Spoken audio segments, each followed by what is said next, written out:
Welcome back, or welcome to the Time Crunch Cyclist podcast. I'm your host, Coach Adam Pulford. I'm here again with CTS Coach and senior sport physiologist, Lindsay Golich.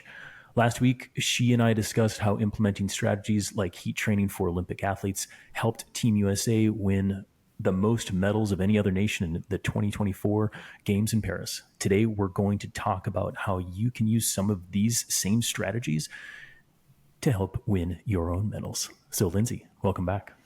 Awesome. Thanks for having me back, Adam. Last week was great.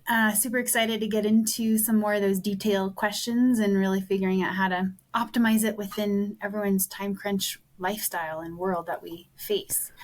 That's it. Because, at the end of the day, taking all this research and some of this, fancy stuff we do with elite athletes, like that's very one-off. How can we do it for the masses? How can we help people live their life better? I mean, that's, as a coach, that's what I really love doing.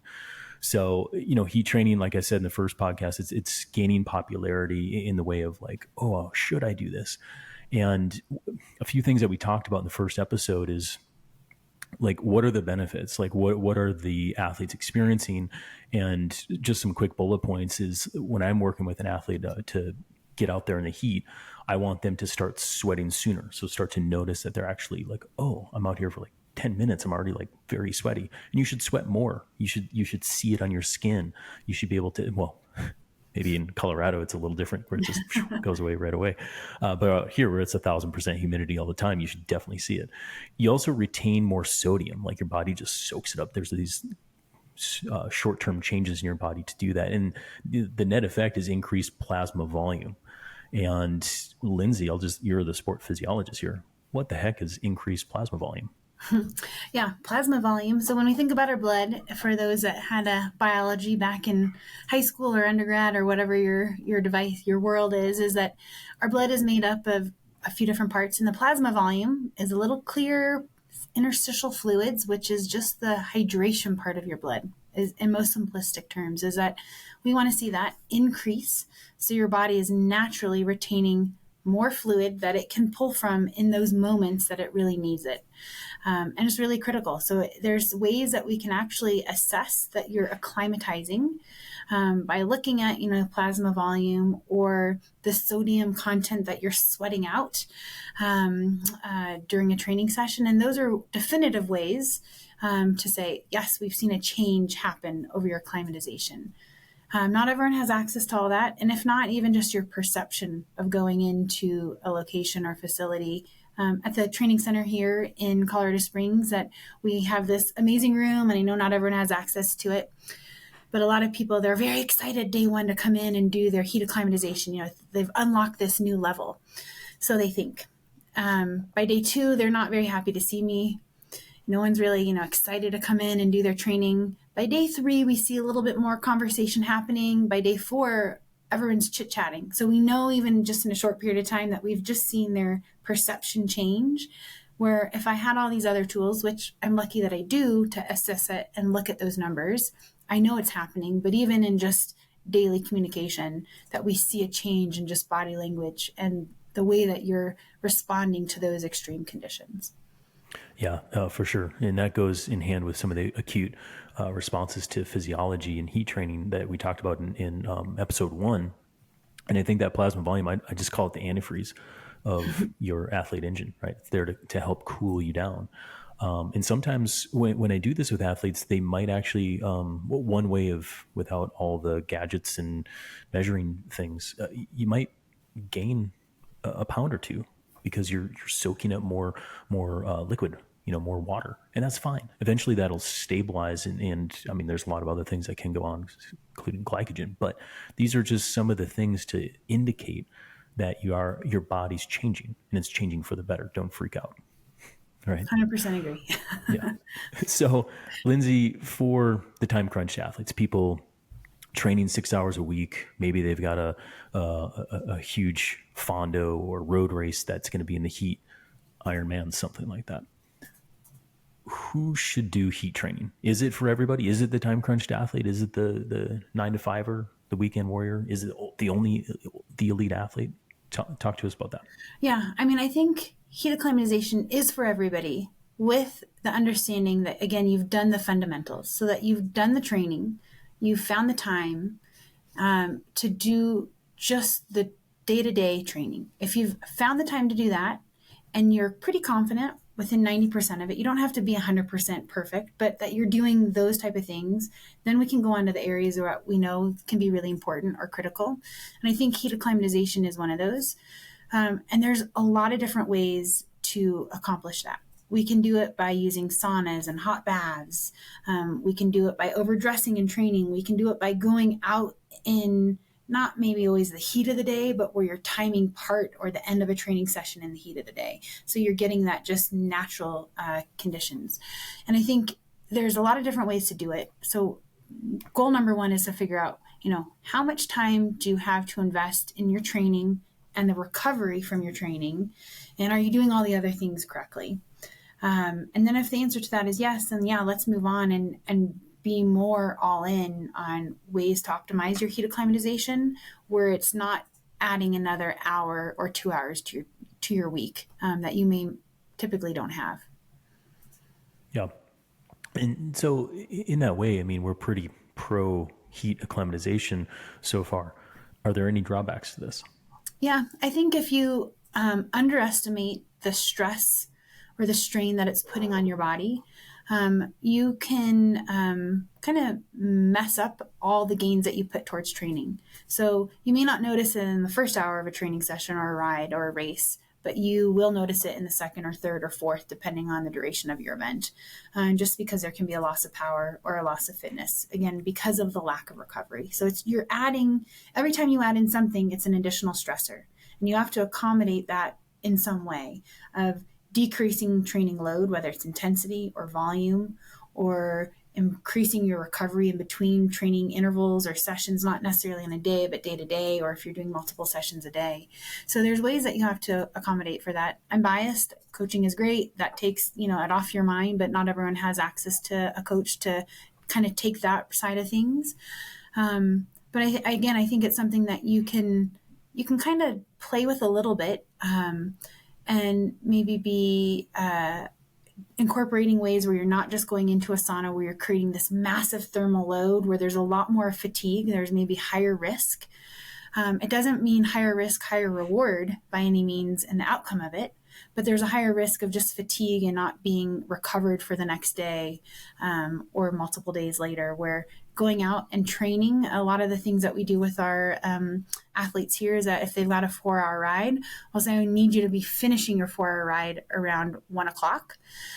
So you're getting 2 hours or so kind of in the heat of the day, where most cyclists, at least in Colorado, don't like to head out for their typical training ride until 11 o'clock. So we're saying you actually do need to start your ride at 8 or 9 a.m. early. So you're not doing your whole ride in the complete heat of the day, but you're getting at least a couple hours of it where we know it's really hot. So again, there's ways that you can incorporate it where you're not having to take away from the training that's being the stimulus, but you're now getting an added layer of benefit, but not creating this like excessive fatigue that you can't recover from.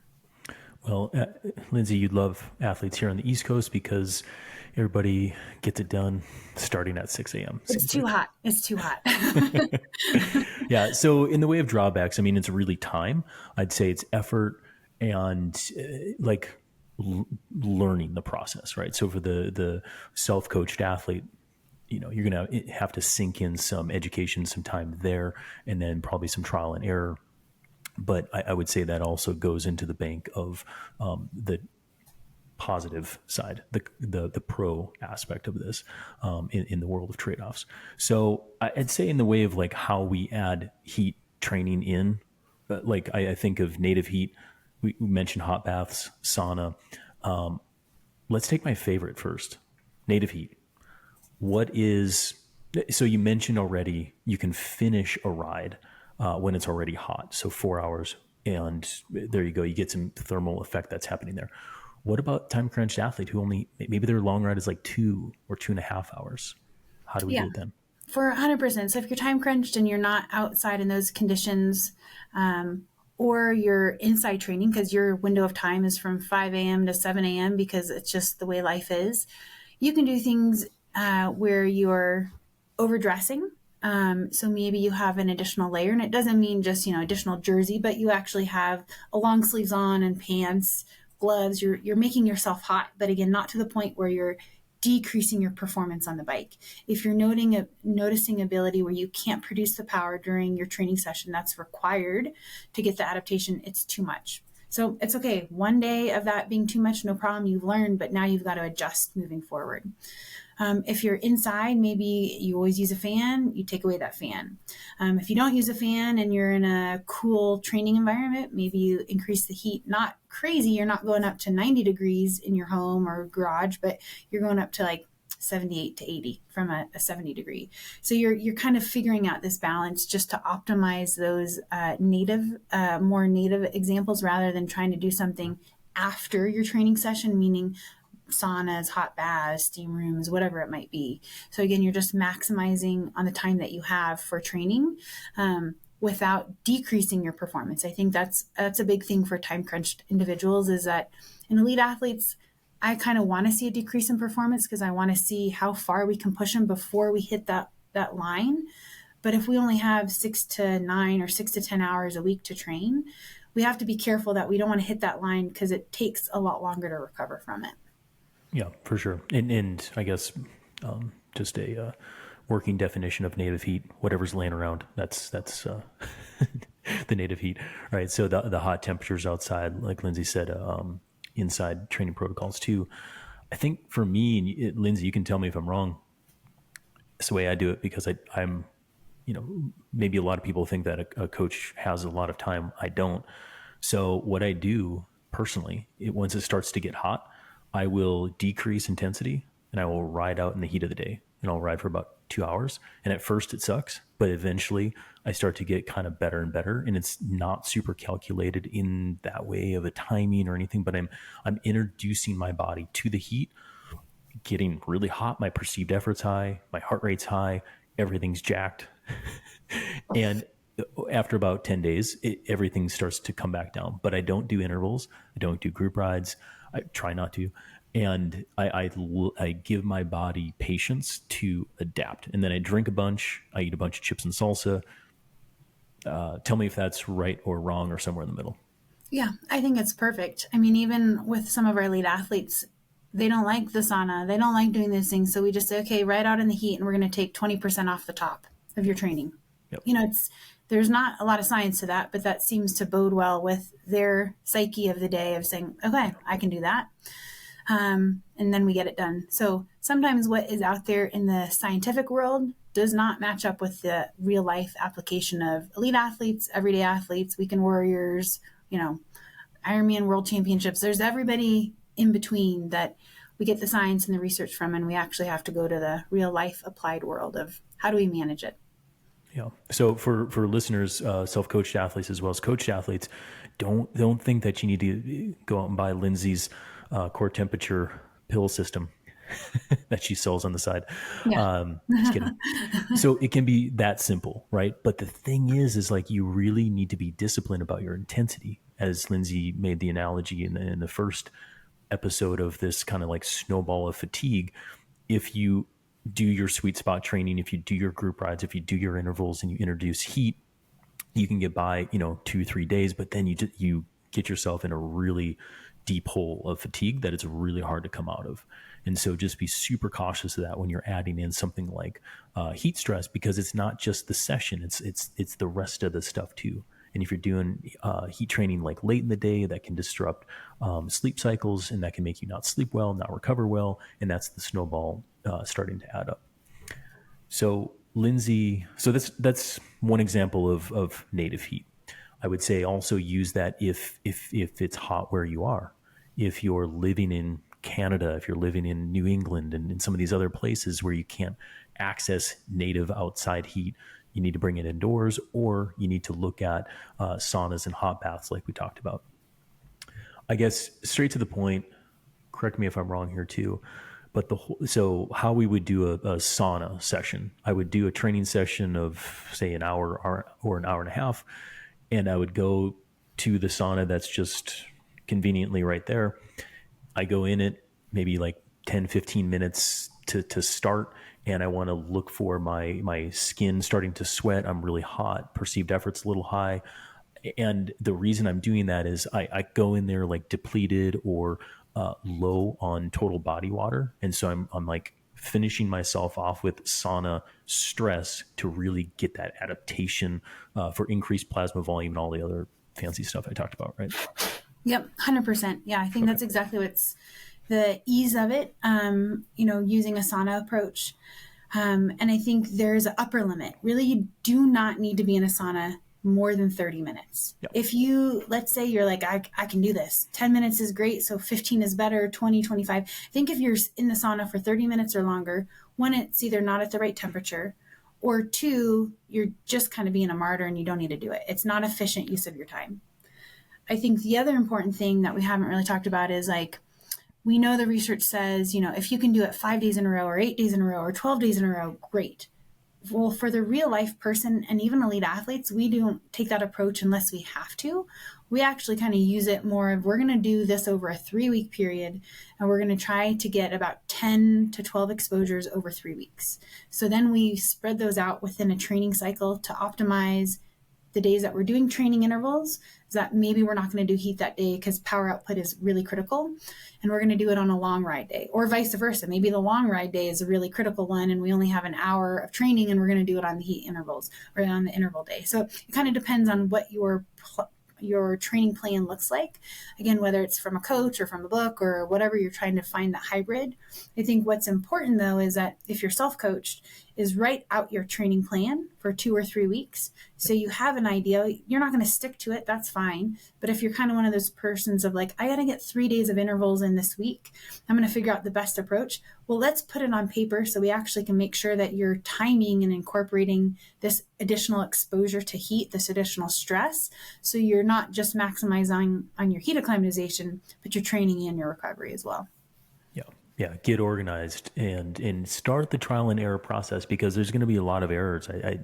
My opinion and in my experience, whether you're working with yourself or an athlete, to dial this in. So you want to screw up a few times before you find success, and that's actually a successful outcome. So get organized, because usually you're not a lazy coach who can just not do their training, because I don't do training, and just do heat all the time. You got to weave in and kind of keep all this the plates spinning of sorts with the other training aspects. So with hot bath, then it's pretty similar in the way of, you go out, you do a training ride or training session, you're depleted, you're low on water.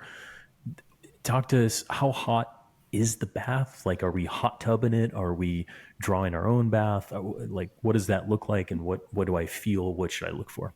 Yeah, the hot bath is a little more difficult to assess because of just the water conditions. I think obviously you're not looking for like sweating on the skin, right? Because you're immersed in, hot water. But I think if you have heart rate's a great tool. You can start to see a change in heart rate, where your heart rate is now accelerating, or it's not coming down as you get recovered. Or similar to a sauna use, is that you say, I'm going to start with 10 minutes. And then I will progress to 15 minutes and maybe 20, 25 minutes. But it's the same thing. We don't need to be beyond 30 minutes in a hot bath in your home. Now, if you're in a hot tub, about 15 minutes is probably going to be sufficient. And most hot tubs, Fahrenheit degrees, should be typically between like 104 to 108. Sometimes they're a bit hotter than that or a little bit cooler. But I think from a hot bath, you do need to use a little bit more just awareness of what's happening. I think in any heat sense, safety first. If you're seeing like double vision, you're feeling funky with your heart rate, or you're feeling dizzy or nauseous, get out there. You don't need to, again, push through. You regroup. You can try it again in 2 or 3 days later. It's just your body's way of saying, whoa, something is not right. I think one of the biggest things is that for us at the Olympic level, our national team athletes, is that we don't just use one modality. We kind of try to use everything. And the reason for that is that when I find a higher compliance rate with athletes is that, some days it's going to work to be in that native heat. Some days we're going to have access to a sauna. Some days I just want to finish my ride. I'm going to take a hot bath at home because that's all I have time for. And it's the least invasive to our training.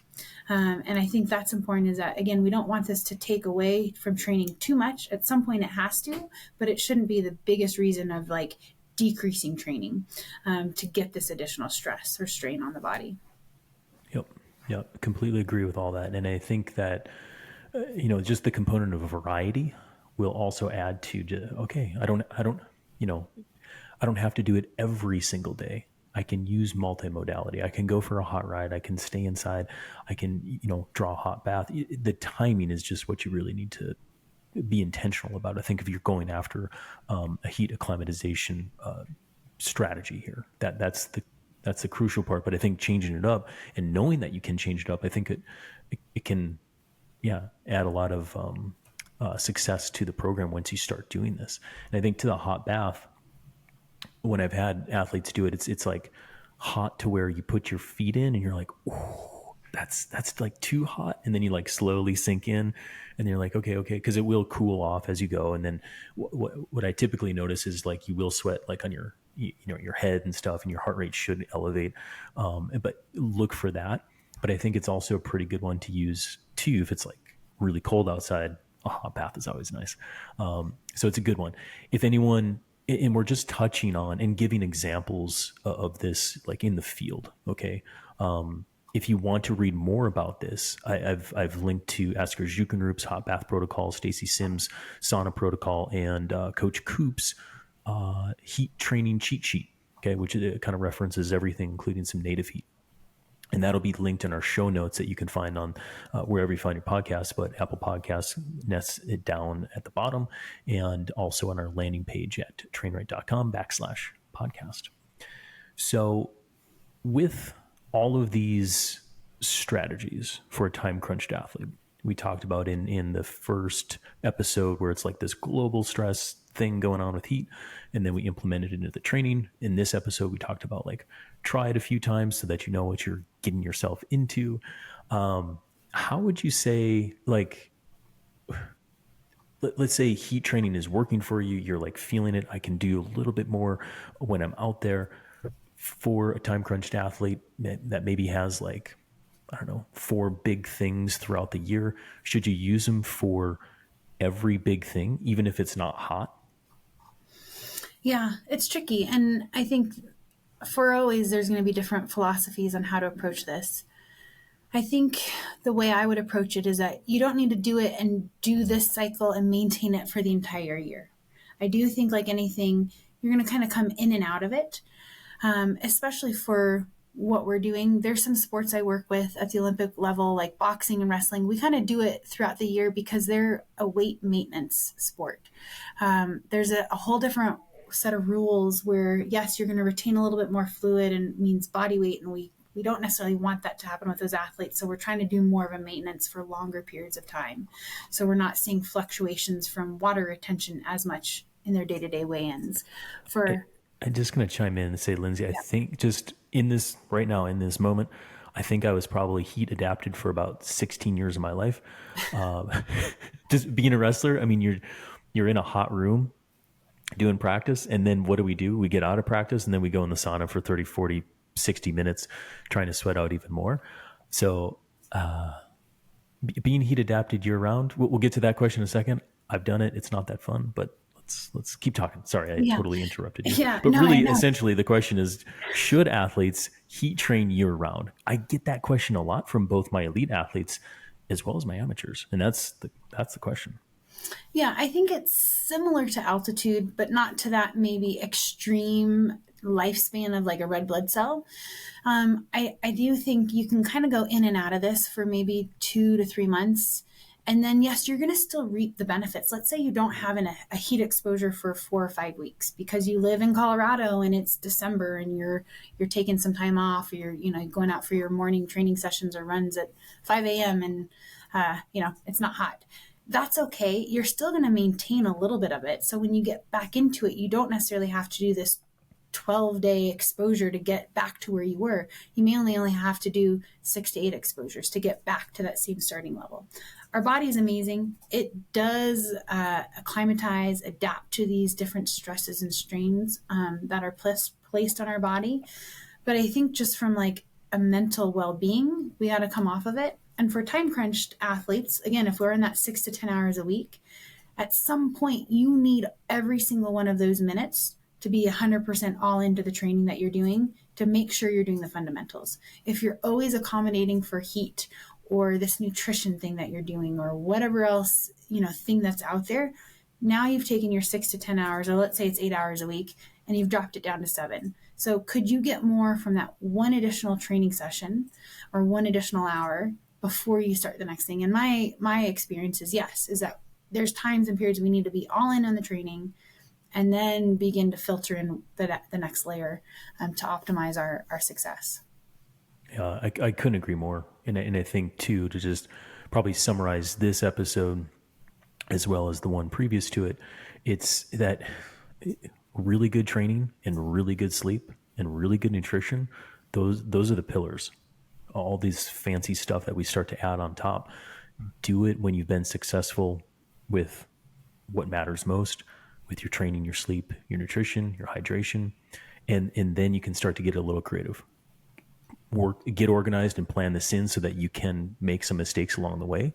And also know that, we're talking to one of the best sport physiologists in the nation here that has all the tools possible to measure everything. And what we're also saying is like, okay, here's what we learned. It doesn't have to be super dialed out. Just go out there, get the heat exposure, feel what we're trying to communicate to you, get hot, and your body will adapt if you're doing all these other things well.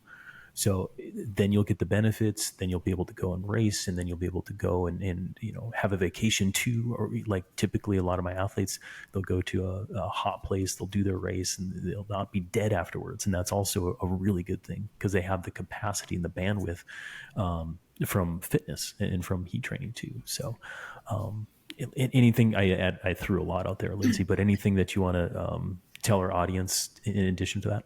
Yeah, I 100% agree with everything that you're saying. And I find going back to some of the technologies is that I often use it as a teaching point for an athlete or for a coach who's not 100% bought into a process.